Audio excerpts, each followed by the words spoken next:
Now, US President Donald Trump believes that he will make America great again. And in his apparent bid to protect American people from invasion, he is making it difficult for tourists and immigrants to enter the United States, especially for African nationals. Mali just sent Washington a message worth $10,000. In a move that flipped global diplomacy on its head, Bamako announced that U.S. citizens will now have to post a $10,000 visa bond to enter the country, a mirror image of the same rule America slapped on Malians. What looked like paperwork just became payback. This isn't about visas anymore. It's about power, pride, and the end of one-sided diplomacy. So, what is the U.S. going to do now? Let's find out.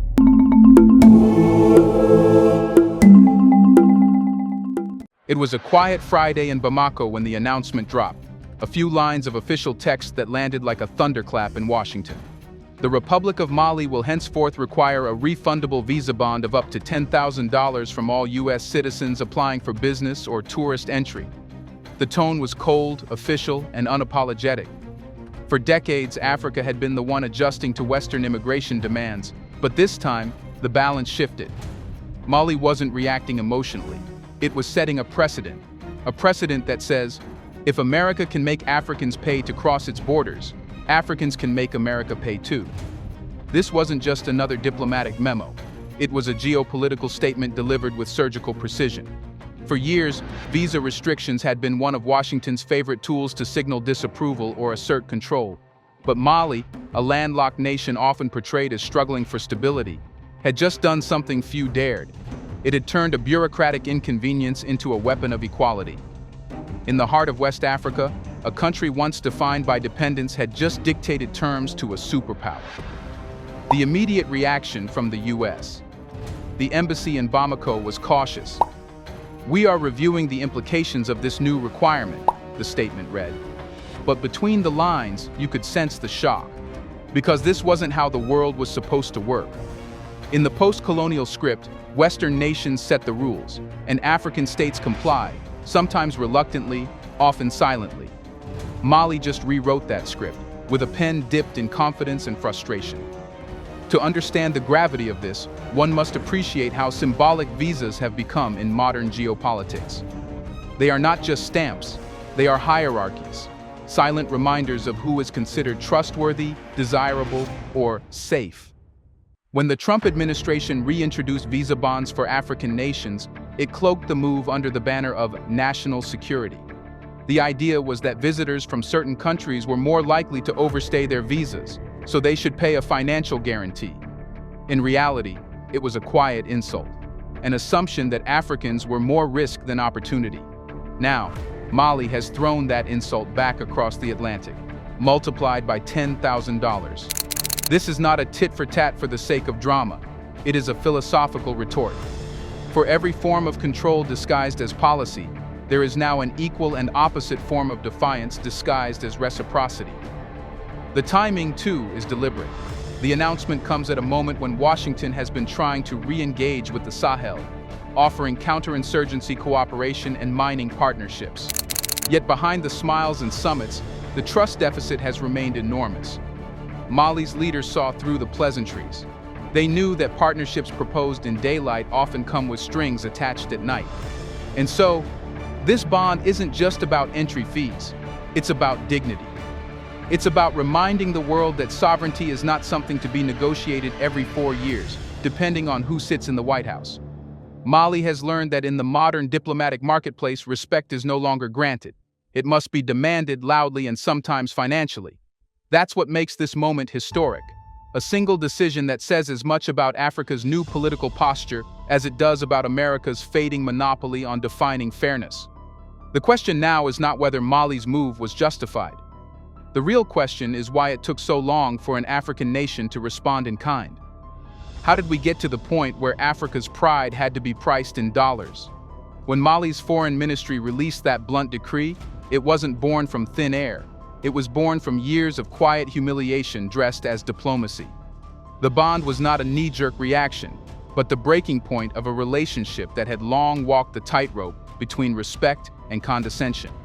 The question is, what pushed Bamako over the edge this time? To find that answer, we need to rewind to July, when U.S. officials flew into Mali on what was framed as a partnership mission. The visit, led by senior American envoys, was supposed to rebuild trust after years of friction following Mali's 2021 coup. There were smiles for the cameras, promises of cooperation, and proposals for joint ventures, especially in counterinsurgency and mining. Mali, with its vast gold and lithium reserves, was back on Washington's radar. On paper, this was progress. Dialogue replacing distance. But beneath the polite language and photo ops, something else was simmering. A sense that America's interest in Mali wasn't about Mali at all. Every conversation was transactional. U.S. delegates spoke of security assistance, but tied it to governance reforms and transparency benchmarks, code words that Mali's leadership has come to recognize as pressure points. When Washington talks about transparency, it often means control. When it talks about stability, it often means compliance. The visit was less about mutual benefit and more about reasserting American oversight in a region that had started slipping from Western hands. Then, just months later, the visa bond announcement from Washington landed like salt in an open wound. Imagine being courted one day and cautioned the next. The Trump administration's new visa rules labeled Mali as one of several nations whose citizens were high risk for overstaying. The U.S. justified the policy as an administrative safeguard, nothing personal, just procedure. But in diplomacy, there's no such thing as nothing personal. The message was unmistakable. You are not trusted. For Mali, that was the final insult. This wasn't just about travel. It was about status, the quiet hierarchies built into international relations. The United States could invest in Mali's resources, demand cooperation on migration and insurgency, and still impose a $15,000 trust tax on its citizens. The hypocrisy was too blatant to ignore. Inside Bamako's presidential council, the mood shifted. Aides close to President Assimi Goïta reportedly described his frustration not as anger, but as awakening. For years, African nations had been taught to swallow these small indignities in the name of maintaining relations. But the new Mali, the one that had already expelled French forces, defied ECOWAS sanctions, and rewritten its alliances, was done swallowing. And so, the government decided to respond not with speeches, not with condemnations, but with a mirror. If the United States could make Malian citizens pay for entry, then U.S. citizens would do the same. The logic was clean, the message unmistakable. We will treat you as you treat us. The elegance of Mali's countermeasure lies in its simplicity. It doesn't require sanctions or protests or public outrage. It uses the very tool the U.S. introduced and turns it into a statement of parity. It's a silent but eloquent way of saying Africa has learned the rules of this game, and it will now play by them too. Yet the roots of this shift go deeper than just one policy.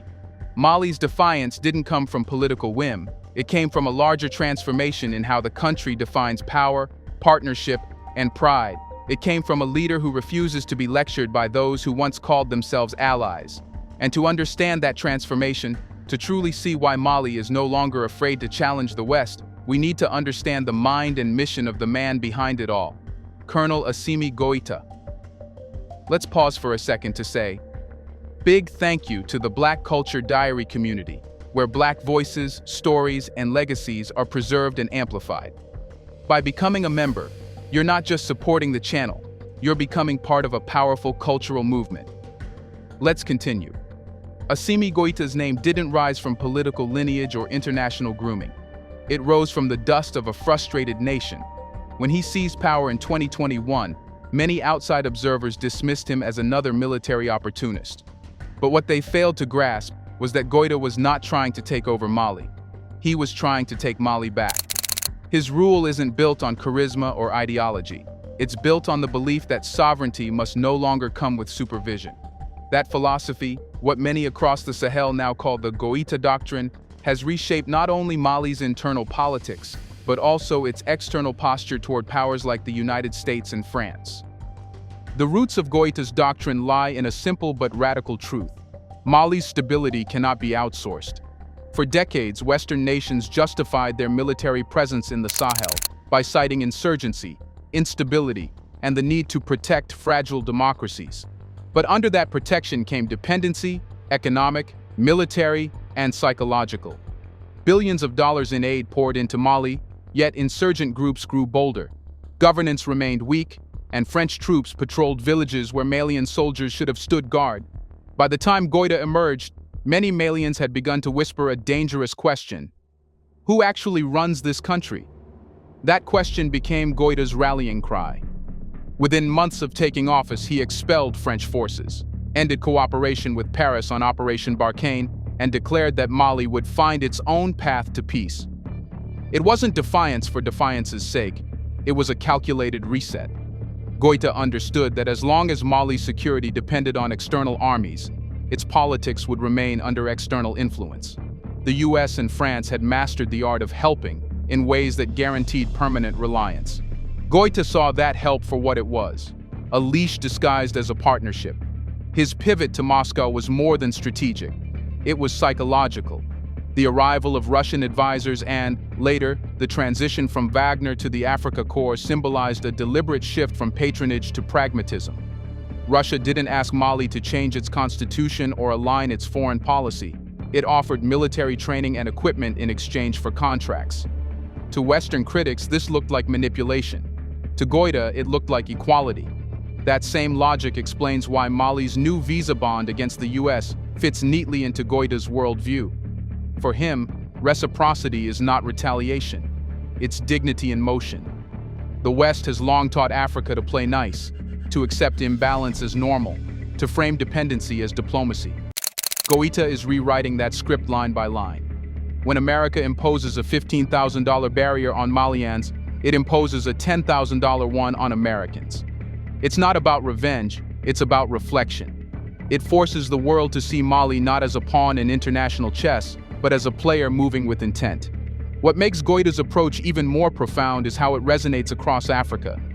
His decisions echo in Burkina Faso, Niger, and even Guinea, countries where public frustration mirrors Mali's. In each of these states, people are beginning to view sovereignty not as a luxury but as survival. Under Goïta, Mali has become the laboratory of African self-determination, testing how far a nation can go when it stops asking permission to exist on its own terms. Still, Goïta's defiance has not come without cost. Western funding has slowed, diplomatic channels have narrowed, and sanctions once isolated Mali from regional blocs. Yet the irony is that isolation has not weakened Mali, it has clarified it. The country is now charting an identity that does not revolve around foreign approval, but around national interest.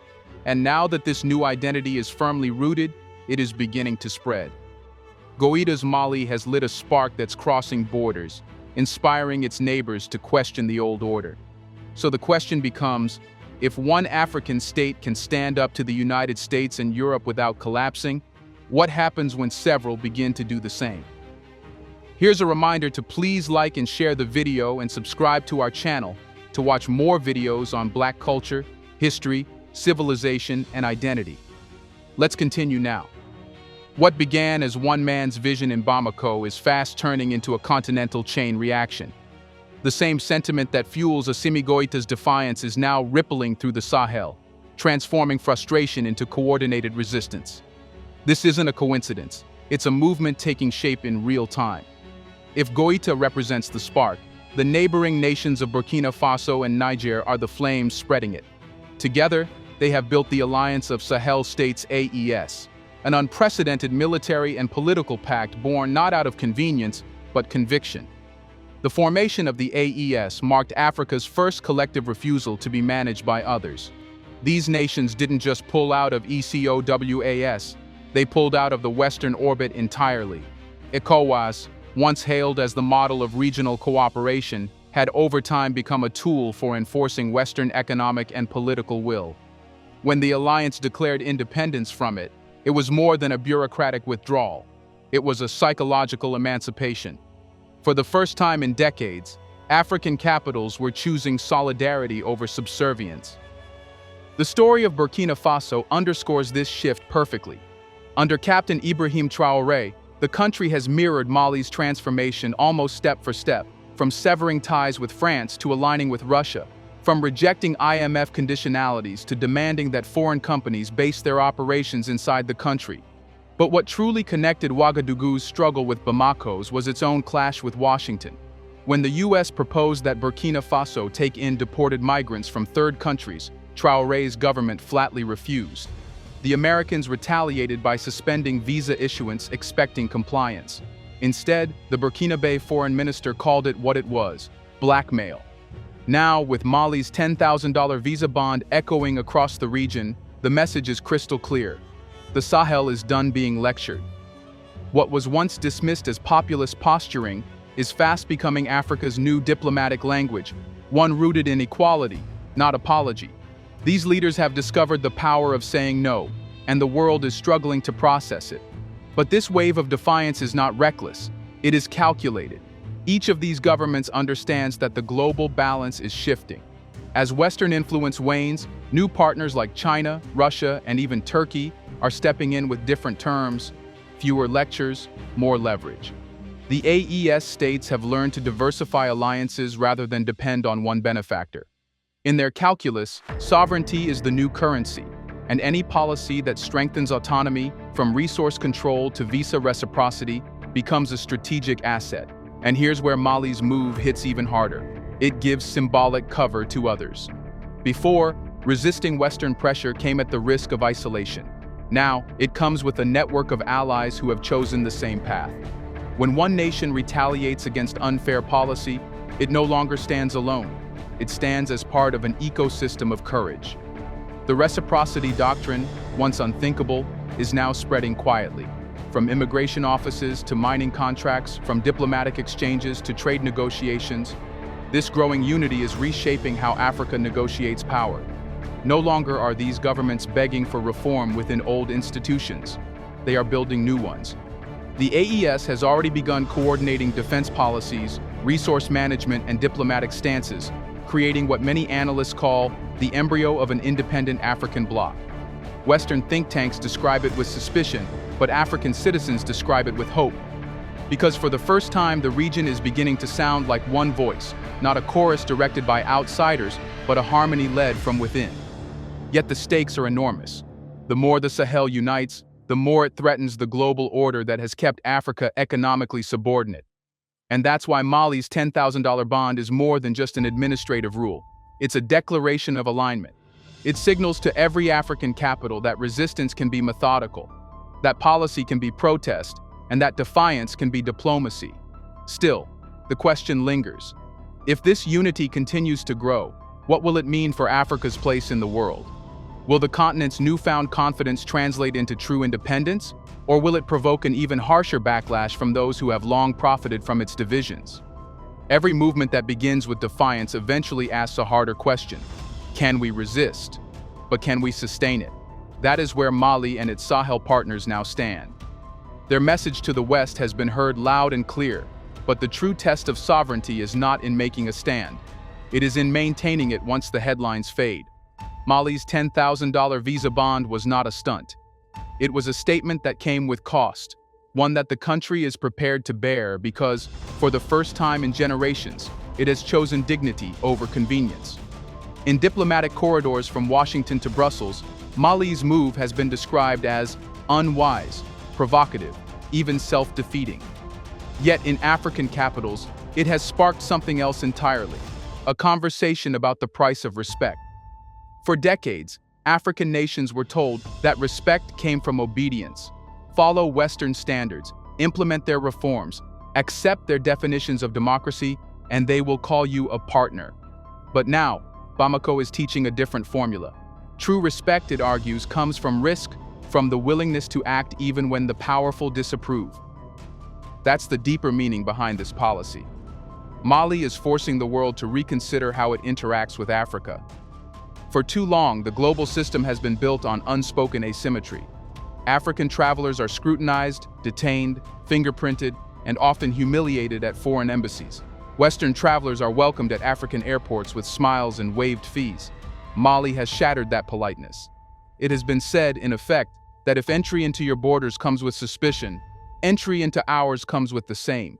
This is not hostility, it is symmetry.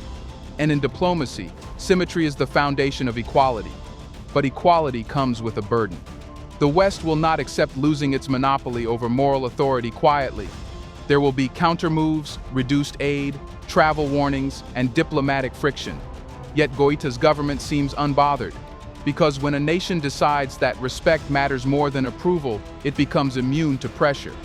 The sanctions Mali faced after its 2021 coup were meant to break its spirit, yet they ended up forging its resolve.